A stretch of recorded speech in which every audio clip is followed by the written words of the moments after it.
Cette vidéo comporte tous les commentaires d'études sur les versets disponibles dans la Bible d'études Esprit et Vie, dans Jean chapitre 12.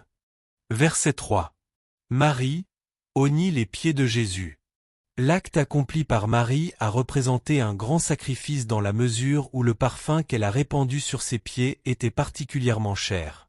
Elle savait fort bien que l'occasion d'exprimer son attachement à Jésus ne se représenterait bientôt plus. Elle saisit donc celle qui se présentait à elle. Sa foi en Jésus et son attachement à sa personne constituent l'exemple le plus parfait de ce que Dieu désire trouver chez les croyants. C'est la raison pour laquelle Jésus a déclaré que son acte d'amour serait rapporté partout où l'Évangile serait prêché, voir Matthieu 26 verset 13, note. Verset 12. L'entrée triomphale de Jésus à Jérusalem. Voir Marc 11 verset 9, note. Luc 19 verset 28, note.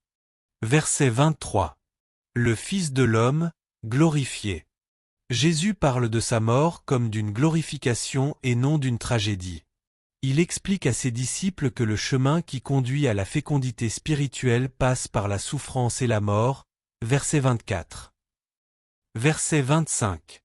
Celui qui est sa vie dans ce monde. Haïr sa propre vie, c'est avoir une attitude qui consiste à attacher beaucoup plus de valeur aux choses célestes qu'aux choses terrestres. Ceux qui suivent Christ attachent peu d'importance au plaisir, à la philosophie, au succès, aux valeurs, au but ou aux voies du monde.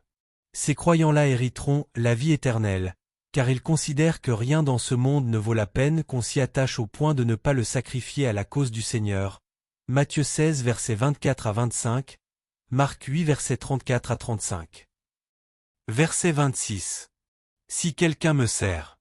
La foi en Jésus implique un engagement personnel à le suivre, à garder son enseignement et à se trouver là où il est. Suivre Jésus sous-entend se renier soi-même et prendre sa croix, voir Marc 8 verset 34, note sur la signification du fait de porter sa croix. Verset 31. Le prince de ce monde sera jeté dehors.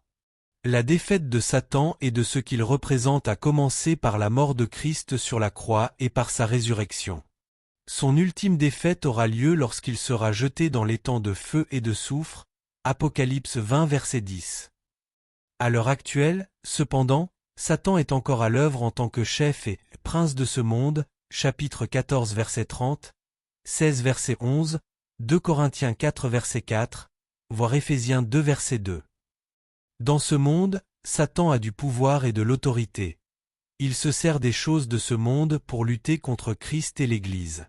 C'est pourquoi l'amour du monde est inimitié contre Dieu, Jacques 4 verset 4, voir également 1 Jean 2 verset 15 à 16. Verset 32. J'attirerai tous les hommes à moi. La grâce de Dieu ne fait pas de favoritisme. Elle ne privilégie pas certaines personnes au détriment d'autres.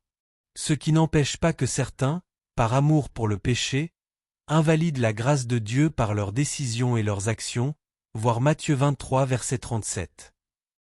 Verset 39. Ne pouvaient-ils croire? Les gens ne pouvaient pas croire parce que la position qu'ils avaient prise à l'égard de Jésus poussait Dieu à endurcir leur cœur. L'Évangile ne laisse jamais intacte la personne qui refuse d'écouter, de se repentir et de croire. L'apôtre Paul dit que le peuple d'Israël a été retranché à cause de son incrédulité, Romains 11 verset 20, voir Psaume 95 verset 8, Hébreux 3 verset 8. Cependant, l'endurcissement n'a pas été permanent pour tous les membres de cette nation. Tous ceux qui ont accepté de croire ont reçu la vie éternelle, versets 44 à 50.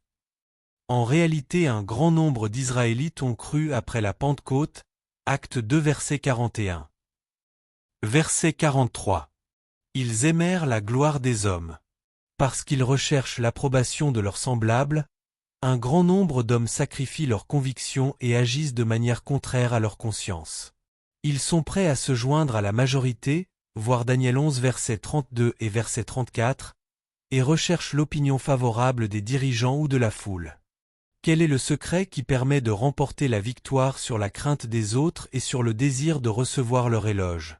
C'est notre foi, 1 Jean 5 verset 4, c'est-à-dire la foi qui considère Dieu, Christ, le ciel, l'enfer, Le jugement et l'éternité comme des réalités ultimes, Romains 1 verset 20, Éphésiens 3 versets 16 à 19, Hébreux chapitre 11. Il est absolument hypocrite de déclarer son appartenance Christ alors que l'on préfère la gloire des hommes à celle de Dieu.